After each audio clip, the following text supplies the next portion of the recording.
precious also are thy thoughts unto me, O God. How great is the sum of them. If I should count them, they are more in number than the sand. When I awake, I am still with thee.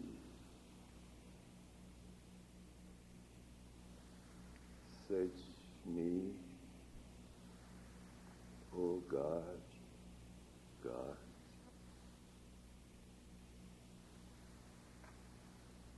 And to know my heart. Try me and to know my thoughts. And see if there be any wicked way in me. And lead me in the way everlasting.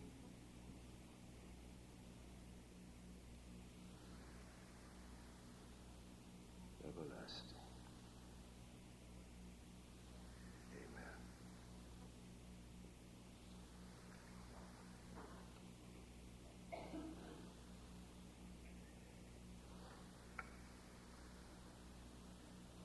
I want to take just a precious minute to express my appreciation for the privilege of being here and for being exposed in a primary, intimate way with the enormous energy of Father Bowler. I can think about him and get tired. I've never seen anybody like him. And I'm very glad to have had the privilege of being a guest in his home last night for dinner, for seeing Mrs. Bowler and see how quietly and effectively she survives.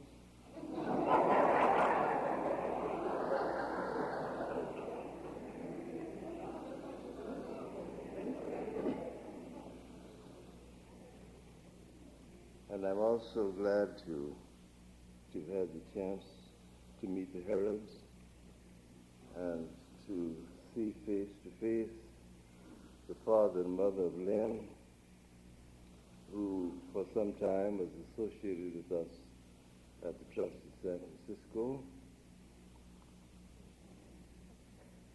and to be present at worship in a place to which my sister comes and has found so much that waters her own roots and revives and steadies her confidence in the goodness of life. I'm always embarrassed trying to remember all the nice little things that should be said, so take for granted that I've said them all. If for some reason I didn't say them, then those that you remember or those that I forgot. Now, I think that's everything. I want to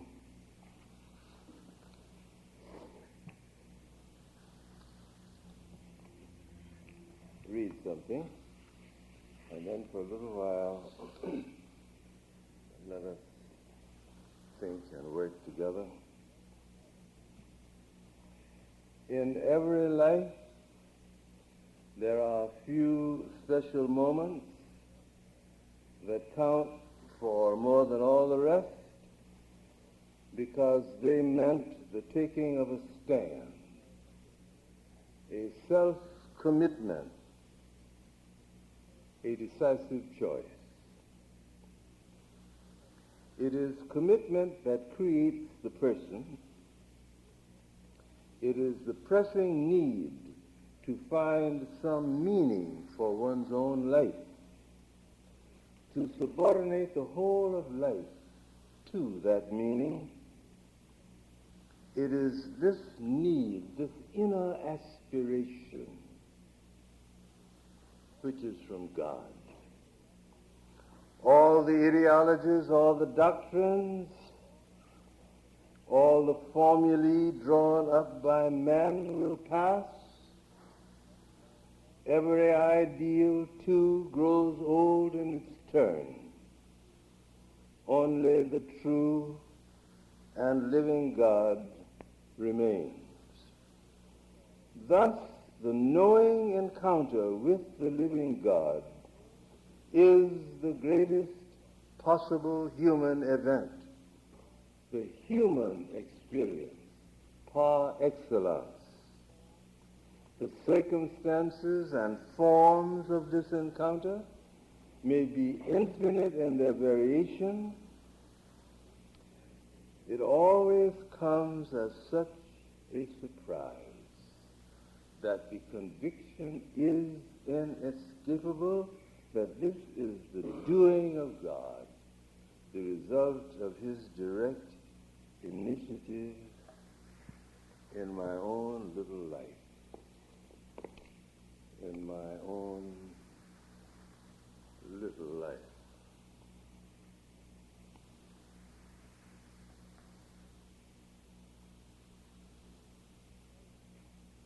It is very customary for us in the Christian tradition to concentrate, as indeed we should, on the absolute uniqueness of the life of Jesus Christ. What I'd like to have you think about this morning is the absolute uniqueness of any human life.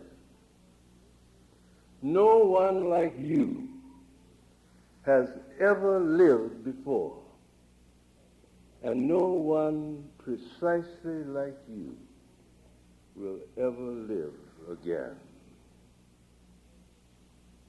It's almost terrifying to think about it.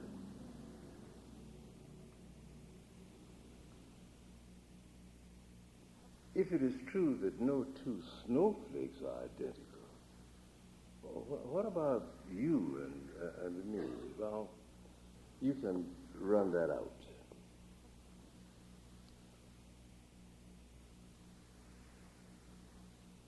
One day there came into the village where Jesus lived a rumor that one of the prophets was preaching down at the Jordan River. The word went all through the village, and people were coming down there from all over Judea. Jesus decided to go.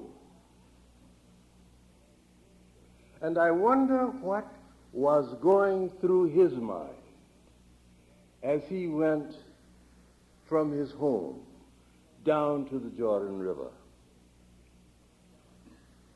What did he expect to see, to find, to experience, to hear?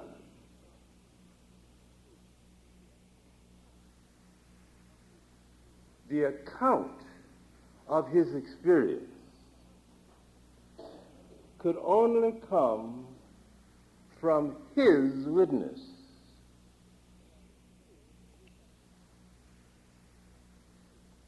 And what is that account?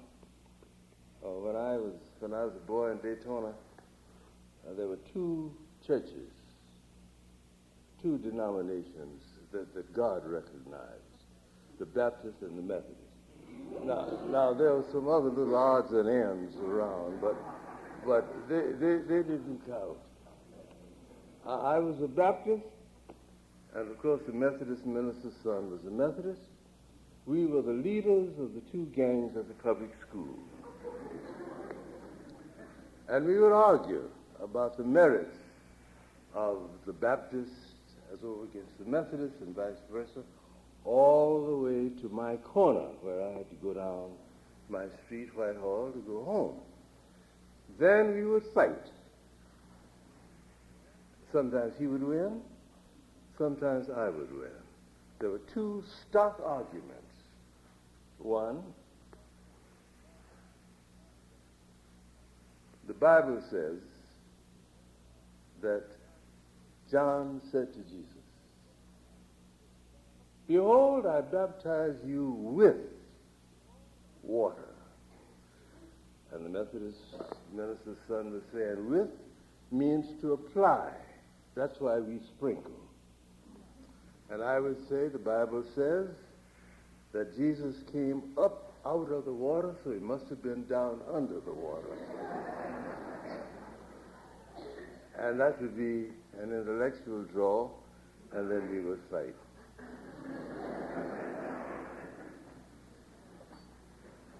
When Jesus was baptized by John, it is recorded that the heavens opened and the Spirit of God descended upon him like a dove. And he, no one else, he heard the voice say, "Thou art my Son, my beloved. This day have I begotten thee."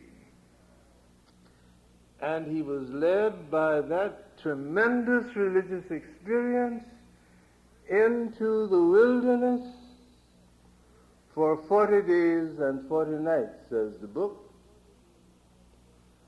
For what purpose? To find out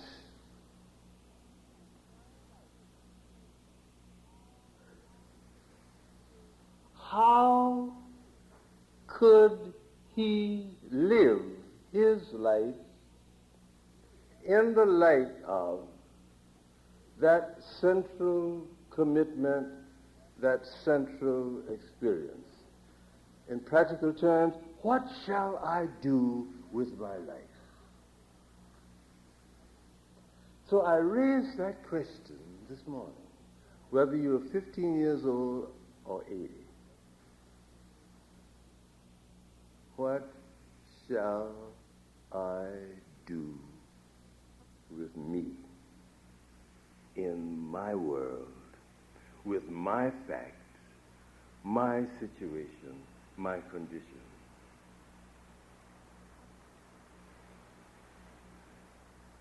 We may get some help about this as we contemplate what happened to him. After 40 days and 40 nights, it is written that he was hungry. And it may be that as he looked at the stones, they reminded him of the way his mother's oat cakes might have looked. And all kinds of memories came back to him. And I didn't realize it. But I'm hungry.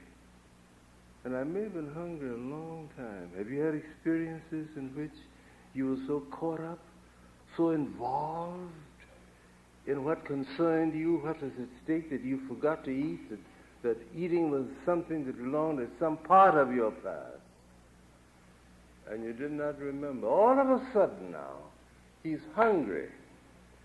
And being sensitive under the experience of that great moment when the heavens opened, which was his unique and private and personal religious experience, this may be a clue as to what I must do with my life. Because the way I feel now, hundreds, thousands of my fellow men feel hungry without this inspiration that I've had. So perhaps the best thing I can do with my life is to devote it to feeding the hungry. And this raises the question, how important is bread? There's an old Zulu adage which says, full-bellied child says to empty-bellied child, be of good cheer. Only the empty-bellied child can say to the empty-bellied child, be of good cheer. If I am going to live my life in the light of this commitment which I felt and sensed that moment when the heavens opened, what better thing could I do than to devote all of my energy to feeding the hungry? How important is bread?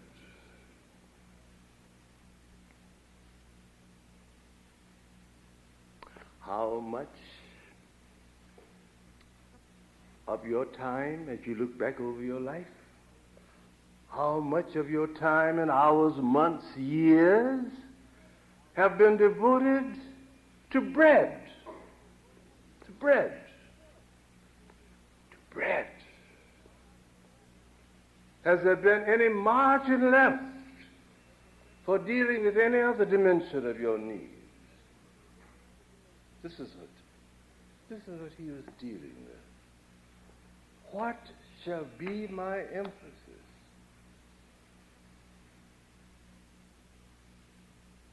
Bread.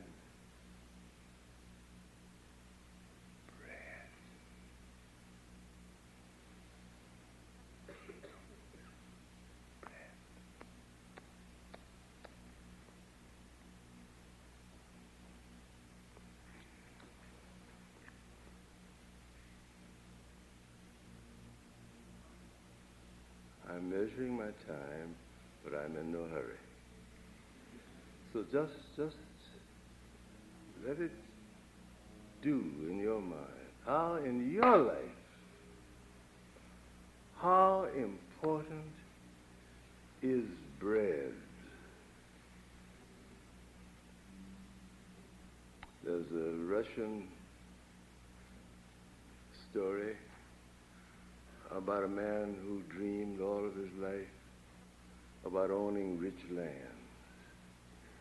He was born poor, had always been poor. He came from a generation of poor people, and flashing before him always as a goal, as a neon sign going on and off, if I could just get rich land, I would want nothing else. Then he heard about a section of Russia where there was very rich land, and any person could get as much of that rich land as he could run around from sunrise to sunset, if he gave to the owner of the land all of his possessions. So he went, he gave him all his possessions. Early in the morning, he started running. He ran for a while, and then he remembered that he was so excited about what was going to happen the next day that he didn't sleep much during the night. Now he needed the energy. And of course, eating was out of the question. He just couldn't swallow anything. But now he needed the energy. But he had to get back to the starting place before the sun went down. And he looked up and he saw that the sun was beginning to dip beneath the trees, and he put forth the last bit of energy he had.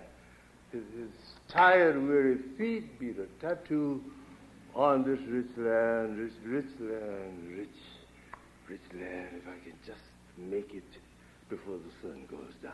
He made it, and he dropped dead. They took him aside and buried him. That's all the rich land he could use.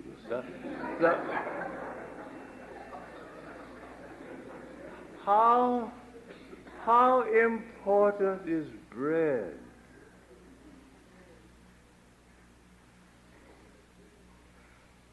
And the answer that came shouting from the hills to Jesus was what you remember.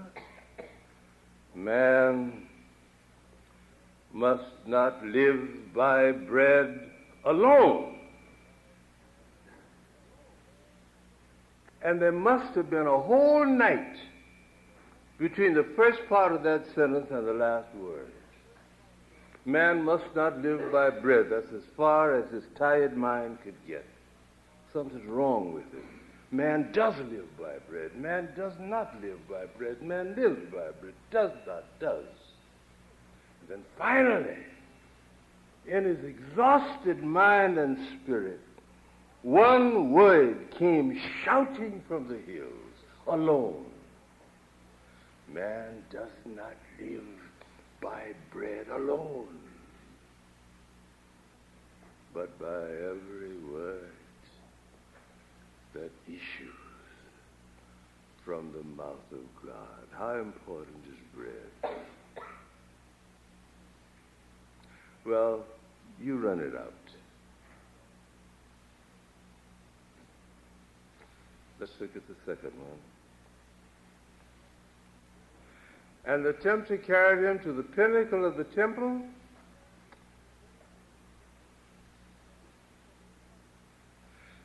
and he said, if you are the Son of God, or he may have said, if you are the Son of God, or he may have said, if you are the Son of God, or he may have said, if you are the Son of God, God, jump. You won't get hurt. God will give his angels charge concerning you. They will bear you up on their wings, lest you dash your foot against a stone. This is not an orderly world. This is not a logical world. This is not a world in which reaping and sowing are valid, antecedent and consequence. No, no. This world is fundamentally, at its center, at its core, irrational. And if I can understand how the thing is put together, I can do as I please with my life. The people who can't do as they please just aren't as smart as I am. They don't know the angles. But I know the angles.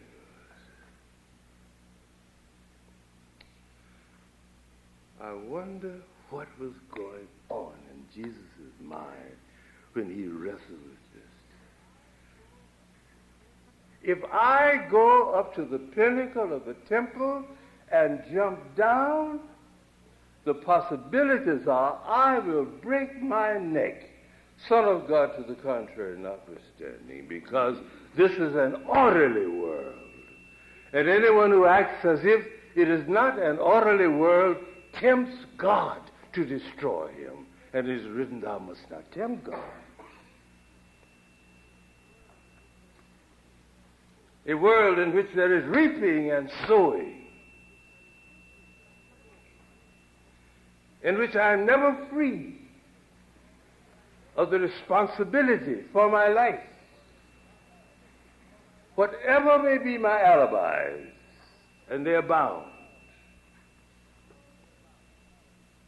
1,000 reasons why I should not be responsible. And for many of us living in various parts of this country, the great curse of our handicap is that there's ready made for us an alibi for failure. I can always say, well, and truly, I just didn't get the break. That, you know, we don't have a chance. And we don't, but life doesn't know anything about this. I've tried to tell it for nearly 80 years, but it doesn't hear. I only hear my responsibility to hoe my row, to plant my crop and pray for rain, but to plant my crop.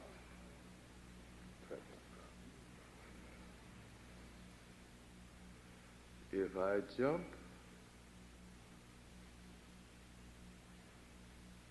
I'll break my neck. Life will make an exception in my case. Jesus, this is the nature of his temptation. Life will make an exception in my case because I'm Jesus. All natural law is suspended. Everything, the whole parade in the logic of existence freezes until I can walk by.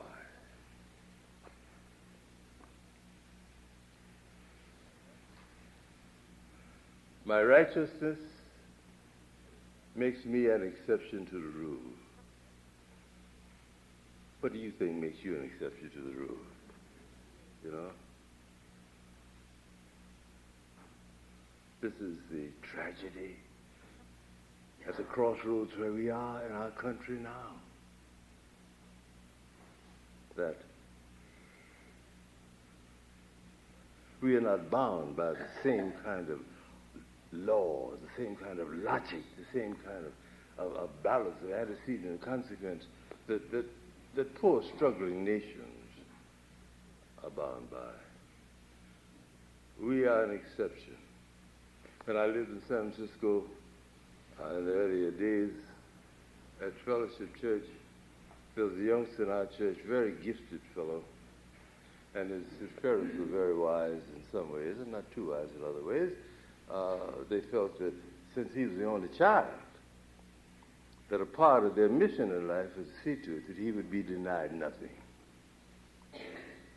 And he got an automobile earlier than most of the other fellows did. And he's a rather reckless driver.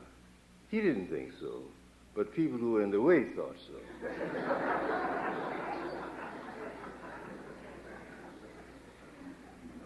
And his father came to talk to me one day. He said, will you talk to so-and-so and so, because he will listen to you, but I'm afraid that he's going to hurt himself in this car. And I did. And the young fellow said to me, well, I tell you, Dr. Thurman, people have wrecks who don't know how to drive well. And he went into this, because I didn't have a car, I've never had a car, I didn't know how to drive a car. So he was an expert, and he talked down to me about this. And then he said, finally, in great triumph, every curve in Northern California knows my name. Well, about, a month after that, I went to see him at the old Stanford Hospital. He'd met a curve, he'd never heard about it.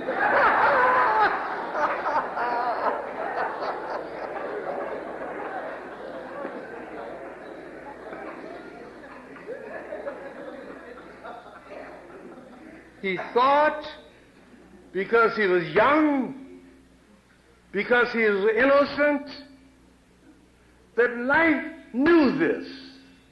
The only thing life knew was that in terms of the delicate balance of nature as expressed in physics and the rest of it, he was running afoul of the logic of existence. It didn't know that he was 16 or whatever it was.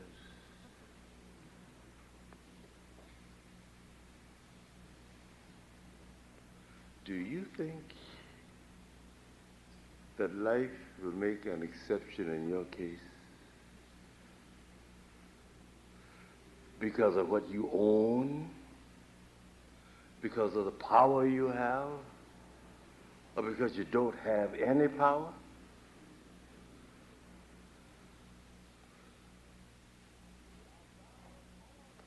We are bound, all of us, and this included Jesus Christ, bound by the logic of antecedent and consequence, of reaping and sowing.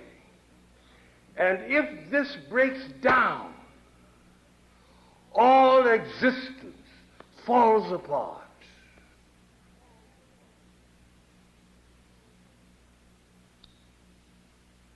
It is written, says the book, thou shalt not tempt God to destroy you.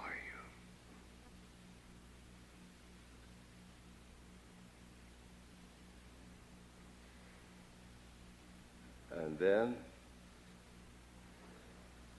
the tempter carried him to a high place and showed him all the kingdoms of the world. And he said, look out there. It must have been one of those heady moments. All of the kingdoms out there belong to me. And you want them for your God. And you can have them. There's just a little ceremony involved. If you give yourself to me, then I will give you all of these.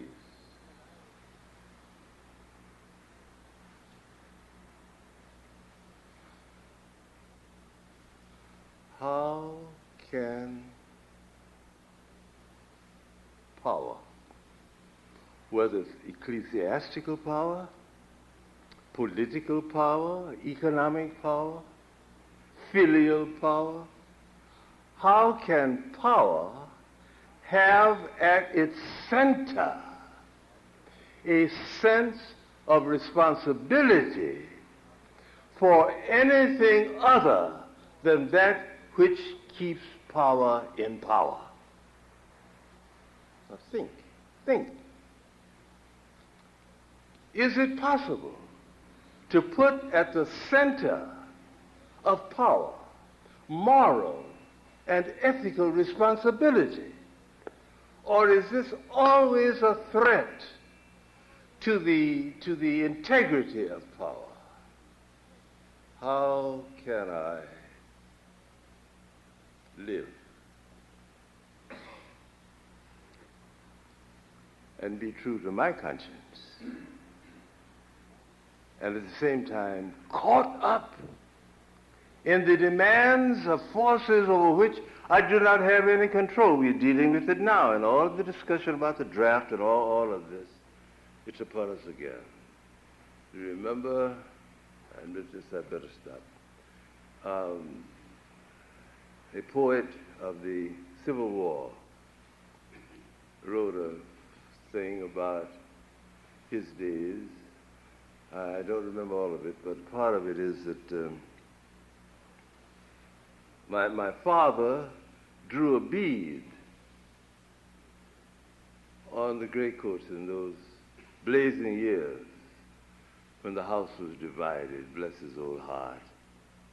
There never was truer, kinder, but my father could pray while hoping that the ball from his clumsy old musket might thud to the body of some hot-eyed young Southerner and tumble him limp in the mud of the Vicksburg trenches. That was my father, praying and shooting, wholeheartedly, never a doubt.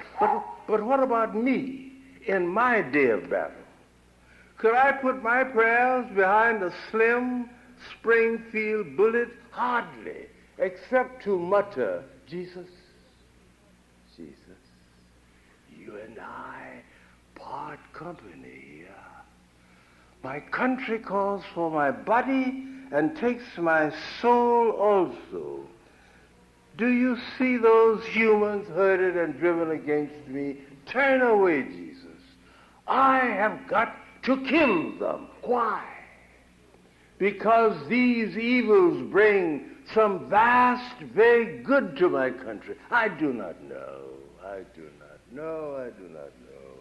But today, my business is killing, and my gods must be luck and the devil till this thing is over. Turn away, Jesus. Your eyes make me slack in my duty.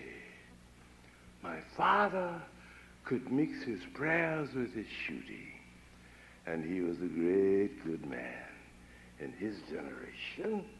But if I should pray like him, I'd spoil it by laughing. What is the matter? So, finally I say, perhaps I say, I'm not sure,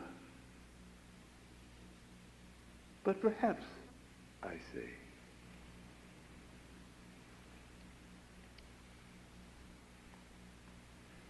I shall die, but that is all that I will do for death. I will not lead him to any man's door. Am I a slave in the land of the living, that I shall lead other men to death? I shall die, but that is all that I shall do for death. I am not on death's payroll. Are you?